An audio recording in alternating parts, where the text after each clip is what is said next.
Episode 8 The Lost Era A Lost Coin. From the terrace of Aliena Palace Hotel, which was originally the estate of a certain N.O.Blee, I ponder the words that the guild leader said from earlier while gazing down at the town that is submerged into the darkness of the night. Although for a vampire princess, like me, it seems no different from day, back then, for some reason the guild leader's room had turned chaotic.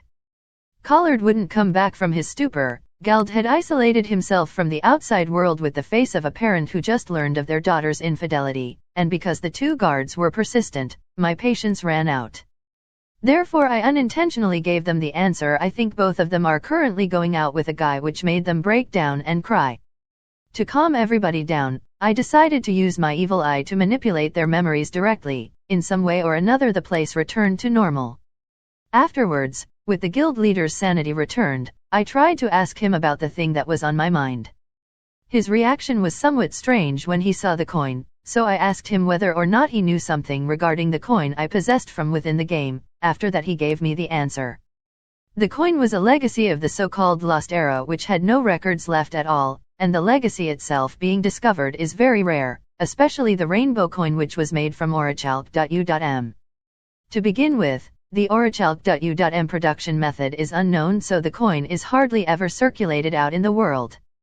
One was stored in a certain kingdom treasury, another one was stored in a certain imperial bank, and so there are not even 5 total confirmed coins so far that exist. Well, although so, I carried about 500 rainbow coin myself, plus I was able to make as many as I wanted since the alchemist Gulman hobby was collecting top CLA.S.S refinement facility at the fortress, so there's practically a mountain of them piled up in the open. Nothing is clear. Looks like it's not true that this world is completely unaffected by EHO Eternal equals Horizon equals Online equals What would you like to do, princess? This town's guild's upper echelon are already as good as puppets under your evil eye. If that's the case, rather than spend night in this crude miserable shack, should we return to the fortress at once? In his human form, after unpossessing me from the pet Unison, Tengai gave me advice in his usual tuxedo. Well, although I was using my evil eyes at back then, I don't particularly intend to make Collard and Gald into puppets and capture them. Perhaps I should say that would be against my aim, but what he said could indeed allow for misinterpretations. I mean, he said this hotel was a miserable shack, even though this hotel seems to be the best one in the Ara city where even the royalty stay. Speaking of royalty, this is the right timing to add my speech. Surely at first our aim was being achieved. However, I feel very uneasy about this lost era. Is Princess worried about that? It appears to be some sort of legend that was not worth believing. However, since the rainbow coin can actually be found in other places right now, maybe there is some sort of relation to it. There's possibly a person from the same place as us, that arrived in this world long ago.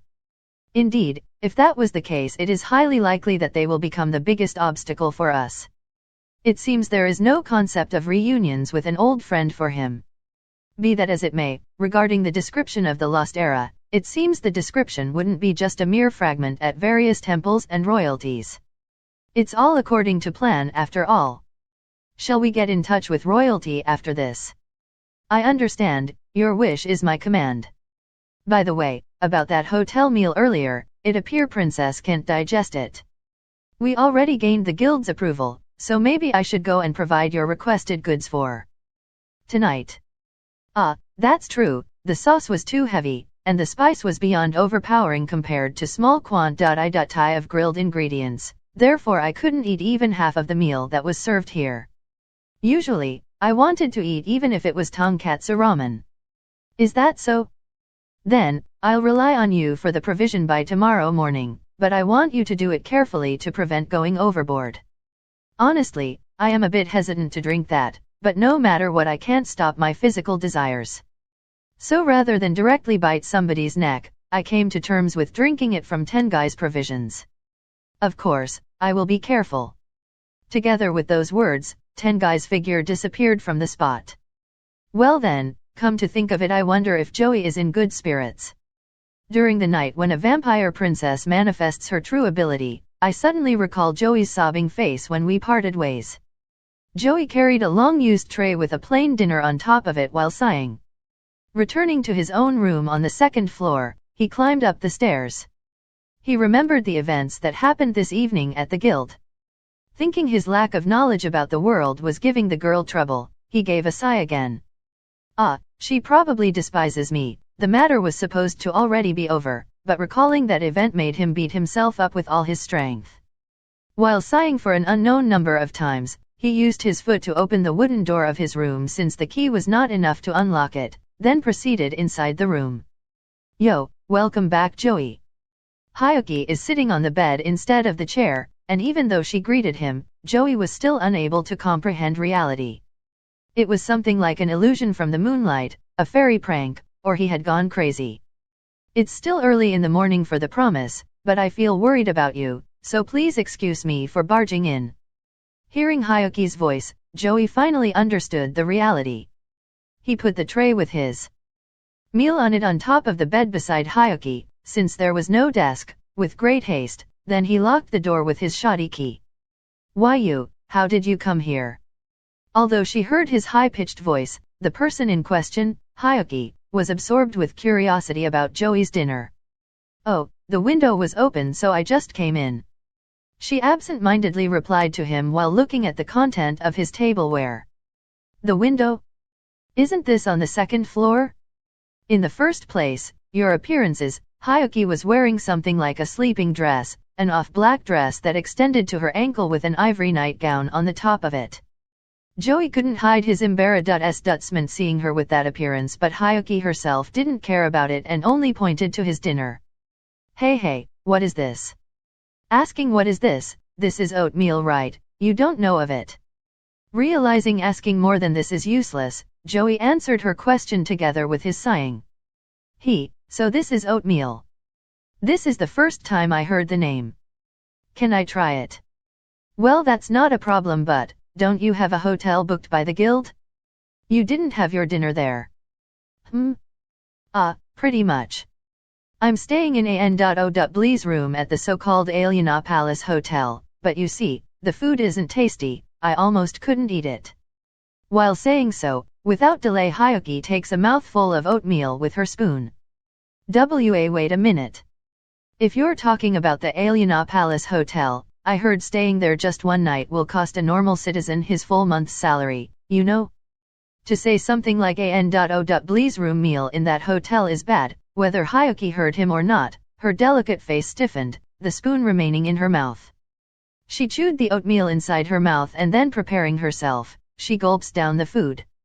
No, it's not tasty if I compare it with the food from the castle, but it's not that bad. Besides, if I compare it to how was the meal was here, it's so terrible. Well, the people like of us don't have money, but we have to feed our body, so we need eat that kind of food to the fullest. While giving the explanation, Joey slurps the oatmeal that Hyuki handed back over. He spread the b.u.t.tur over the bread, and ate it together with his potatoes and a minuscule amount of bacon. I see, nothing but splendid carbohydrates, ha. It'll be bad for your body if you don't eat vegetables once a while. It's fine, I am satisfied with this meal. For some reason Joey got irritated. Hearing his words that seemed striking to her, Hyuki opened her eyes wide for a moment and subsequently hung her head down apologetically. That's right, it was just my selfishness.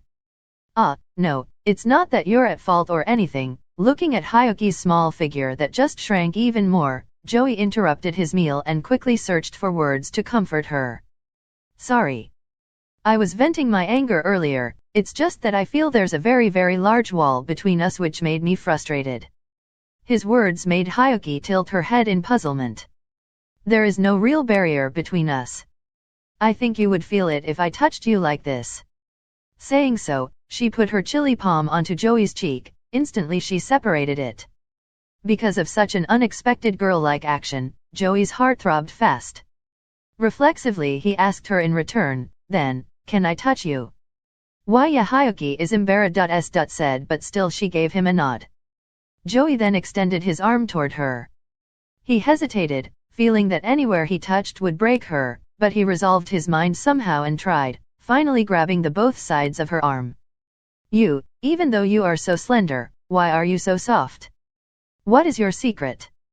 You really can't read the atmosphere at.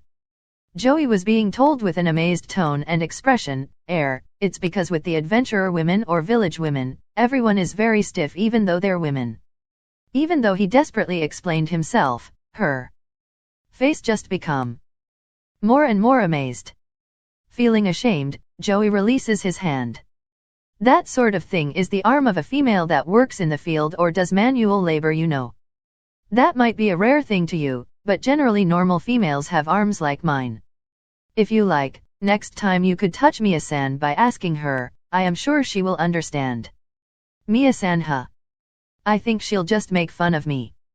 You have the wrong idea, there's no way a woman would go that far. Perhaps you feel like she keeps saying harsh things and nagging at you, but even so I think everything that she has done is to make you her partner. If you want to have a lover or wife, you should choose that sort of woman. Especially you, she is perfectly suited with you because of your lacking in several aspects. It's none of your business. In the first place, there should be no reason for a senior of mine to take notice of someone like me. I don't think so, isn't that just your own stubbornness? This is my intuition, but she probably parted with her lover many years ago and might be suffering from the bereavement. I feel that she find the power to heal her emotional scars inside of you. What was that, a girl's intuition? Maybe. You can put it like that. Oh my, your meal has gone completely cold. Well, it's time for me to leave. Hyuki said so while looking towards the window. Leave? Don't tell me, from the window, that moment, Hyuki's eyes seemed to s.h.i+ne brightly and Joey's consciousness rapidly faded. Good night, Joey, see you tomorrow. Joey suddenly raised his head, thinking that he heard the parting voice of Hyuki. However, her presence isn't found anywhere in the room. The door was also locked from inside. I wonder if that was a dream. Remaining half in doubt of himself, Joey ate up the meal that had went cold. Still, his gloomy feelings from earlier were completely gone. That night he was able to sleep soundly without even dreaming.